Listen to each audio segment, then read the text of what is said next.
जय Hind. Oxford junior English translation जो book है इसका एक्सरसाइज नंबर 140 कर रहे हैं। तो इसके इंट्रोडक्शन को देख लेते हैं, तब इसके सारे क्वेश्चन को करेंगे। तब तक आप इंट्रो देख लीजिए, मैं सारे इसको सॉल्व क्वेश्चन को बोर्ड पर लिख देता हूँ।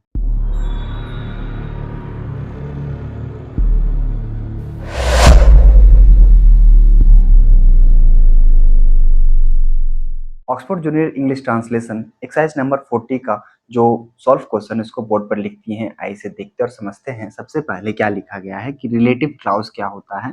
जो लड़का खेल रहा है वो मेरा भाई है। The boys who is playing is my brother. ये क्या है? खेल रहा है। रहा है यानी कि प्रेजेंट कंटिन्यूअस टेंस है।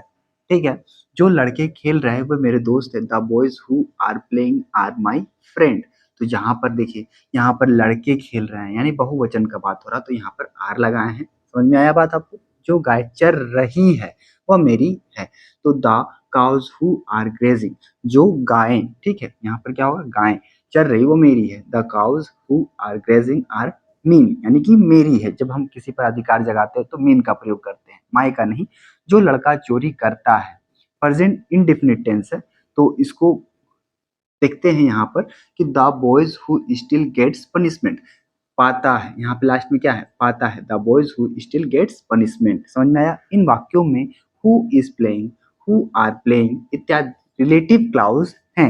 हु के बदले डेट भी दे सकते हैं, पर हु का प्रयोग ज्यादा होता है। तो ये जो इसके सॉल्व क्वेश्चन थे, अच्छे तरीके से समझ में आ गया होगा। अब हम इसके क्वेश्चन को करेंगे, तब तक आप इसे अपने कॉपी में लिख सकते हैं। एक्सरसाइज नंबर 140 के जो सॉल्व क्वेश्चन है और उसके क्वेश्चन को बोर्ड पर लिख दिए हैं। इसके कुछ सॉल्व क्वेश्चन है, उसको भी समझ लेंगे। तब तक आप देख लीजिए इस बोर्ड में क्या है कि निर्जीव पदार्थों के लिए रिलेटिव क्लाउज में विच डेट का प्रयोग करें। जो पुस्तक टेबल पर है, ठीक है, वह मेरी है। The books that which is on the table is mean. समझ में आया? जो पुस्तकें टेबल पर हैं वे तुम्हारी हैं। The books that which, that भी लगाइए चाहे विच लगा सकते हैं, ये क्या है? ठीक है। Which are on the table are yours. जो रहने पर, यदि कोई वाक्य में जो लिखा हो उसमें वन या फिर दोस का प्रयोग करें। सिंगुलर यानी एक वचन के लिए वन और प्लुरल के लिए दोस का प्रयोग करें। जैसे यहाँ लिखा गया है जो घोड़ा दौड़ रहा है वह मेरा है। ठीक है। तो इसको बनाएंगे कैसे? जो घोड़ा दौड़ रहा है, सबसे पहले लिखेंगे द हॉर्स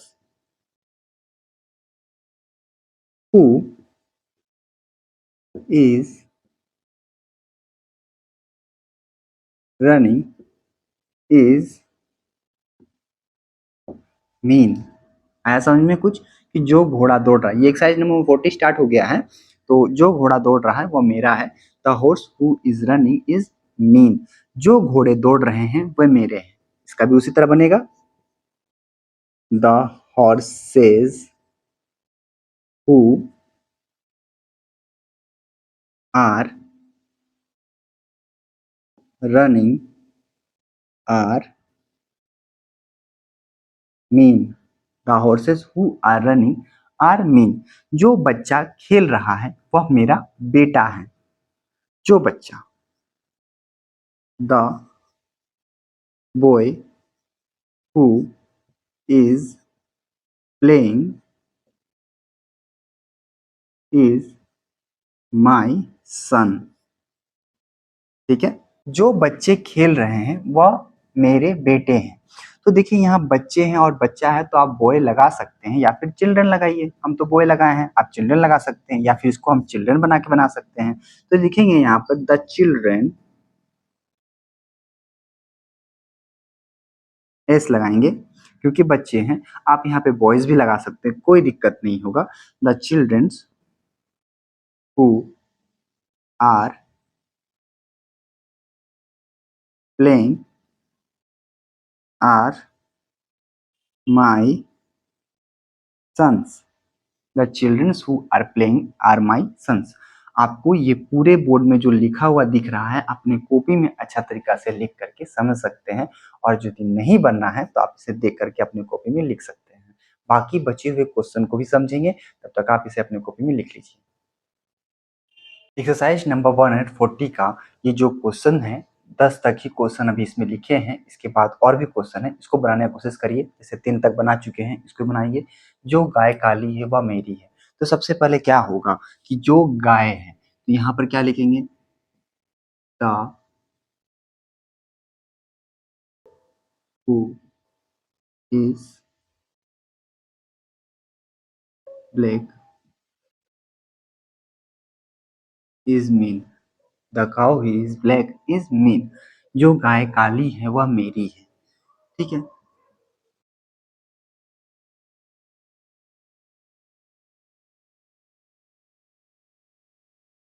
ब्लैक, सॉरी यहाँ पर आर मीन।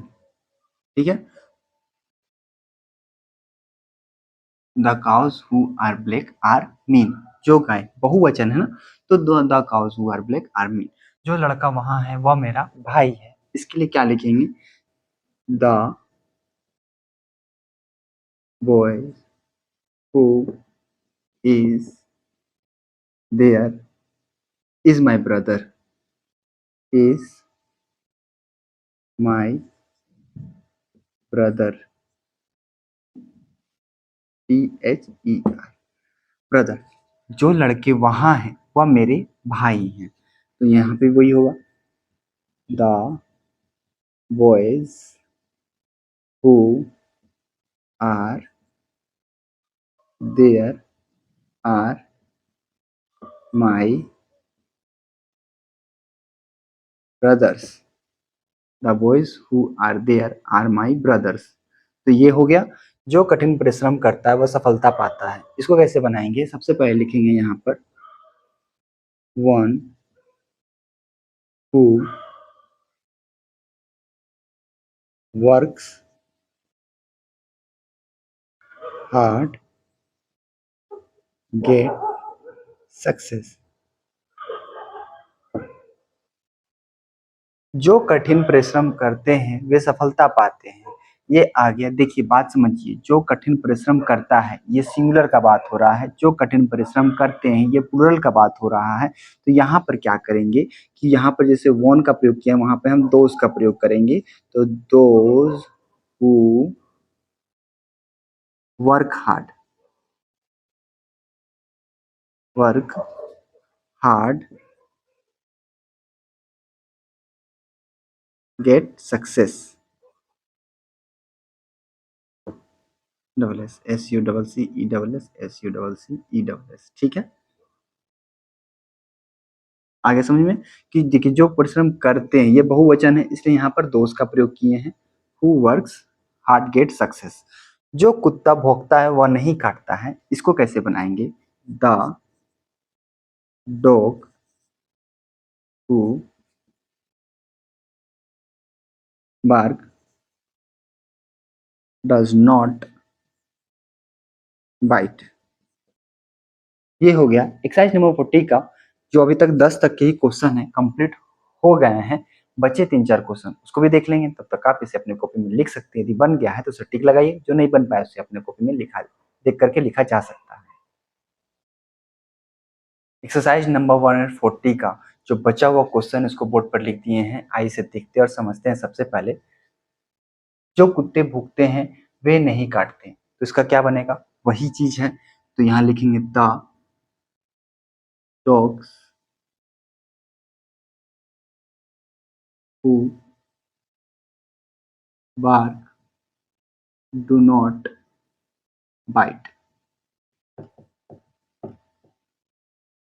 नहीं काटते। जो पुस्तक उस टेबल पर है वह अच्छी है। जो पुस्तक, the books which on that table is TABLE table is good. The book which on that table is good. जो पुस्तकें उस टेबल पर हैं वे अच्छी हैं। जो पुस्तकें, तो इसका बनेगा the books which are on that table are good।